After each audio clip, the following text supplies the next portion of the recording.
Hi, I'm Maggie Lukowski from Maggie Moon Tarot, and here are the vibes for the week. We begin with an Aquarius moon on Saturday, the 4th of July.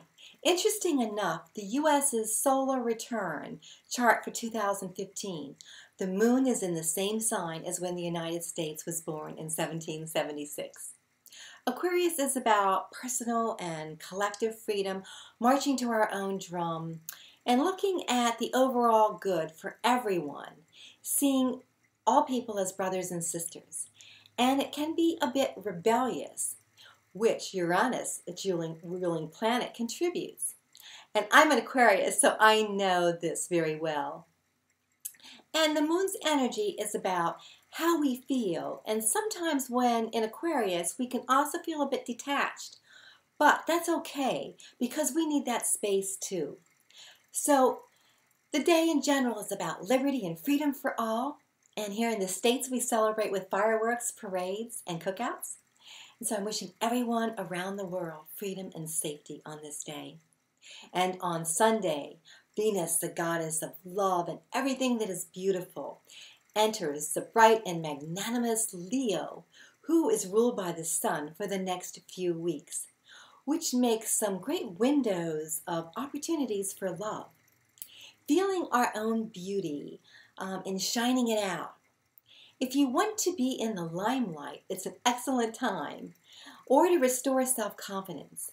Leo can have a bit of an ego, but Venus whispers, whatever you do it from your heart. And then on Monday, the sun does its once-a-year opposition with Pluto. And Pluto is about transformation, and the sun is in the sign of Cancer, a bit more conservative. So there can be a bit of a tug-of-pull. Maybe we can use this energy to transform some things in our inner life, domestic life, which will please both. And then on Wednesday, July 8th, Mercury enters Cancer for the next 3 weeks, where there's more of an emphasis on our instincts, which takes the wheel, and our ego and rational mind sits in the back seat. And it touches on communication, travel, and commerce. And going with our gut instincts can serve us well, but there may be some friction because the more rational backseat driver, Mercury, can be shouting out directions. And Cancer's, if she's not feeling it, she takes her own route. And this week I'm reading with the brilliant Tarot of the She by Emily Carding, published by Schiffer Publishing. And Emily Carding is an artist, writer, professional actress, singer, dancer, and some of her other decks are the Transparent Tarot and the Transparent Oracle. And the She is an ancient Scottish and Irish Gaelic word for fairy beings that live in the hills and burial mounds. Emily mentioned, just like the hierarchy of angels and other beings, the She are a nobler order of the fairy beings and guardians of the inner earth. And in creating this deck, Emily used the Great Glyph of the She, discovered by John Matthews, which allows us to journey between the worlds and meet these powerful beings. The glyph, which can be seen on the back of the cards and also in the Major Arcana, sometimes seemingly hidden, or other times more pronounced. The glyph is also a magic symbol to meditate with. So there's so much imagery in the cards that allows us to enter into each card for our own personal message. So let's get started on our travels into the other world of the She, using the glyph to slip between the worlds. And so for the beginning of the week, the warrior queen, traditionally the queen of fire or wands, comes out, and she has the gift of charm. Like our Aquarius moon, she is a warrior charged with passion, movement, and transformation.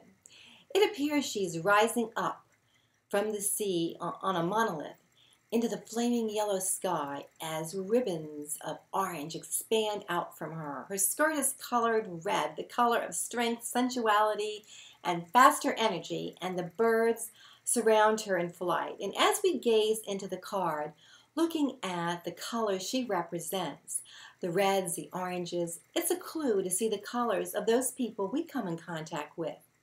And what attributes do we give to these colors? We're not judging, just noticing, as it gives us clues to their energy.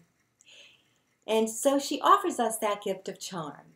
We can glamour others with our desire to expand our gifts and talents into the universe. Feel the fire of our desire.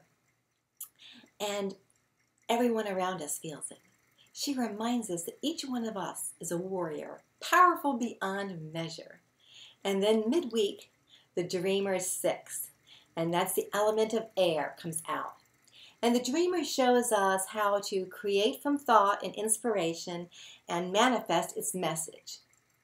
It's called Insight's Voyage, which is perfect for the act of going inward to dream the journey we want to create, no matter what's going on in our environment. There's nothing to fear.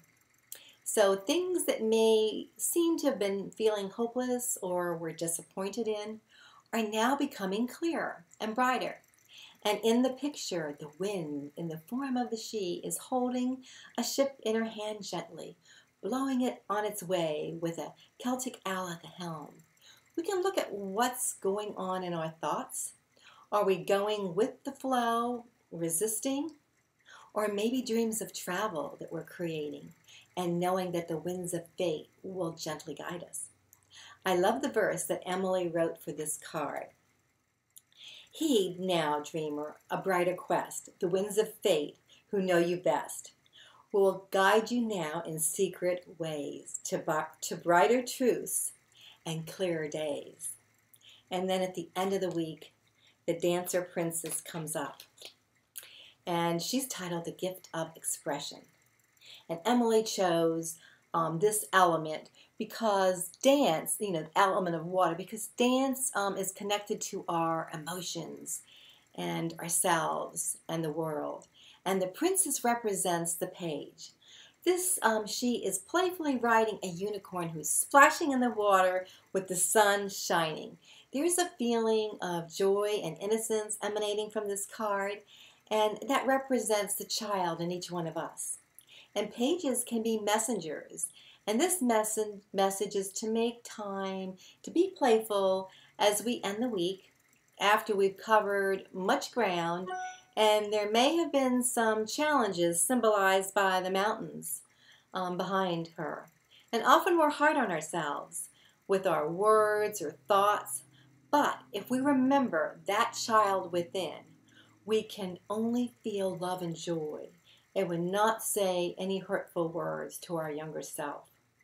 Children don't need a reason to play. They find wonder and delight in everything around them. Being around children reminds us to slow down, to laugh, be a bit wild, and dream. Children absolutely know everything and anything is possible. And when I look closely, I can see another she in the backdrop of the mountains watching her play. And Emily's verse for this card is, she is playful, free, and bright, dancing for joy and sheer delight. She is the lover of the sun and the child that lives in everyone. And that, my friends, are the vibes for the week. If you've enjoyed this video, I invite you to click on the like and subscribe buttons and share with your friends. And I've included a transcript of the video in the About section, along with the link to The Tarot of the She by Schiffer Books, and links to Emily Carding's YouTube channel, along with a link to her 2015 YouTube show reel. I've also included a link to my website, maggiemoontarot.com, in case you'd like to contact me or schedule a reading. So, until we meet again next week, love often, love much, create your own happiness, be kind, believe in miracles, and support each other. Namaste.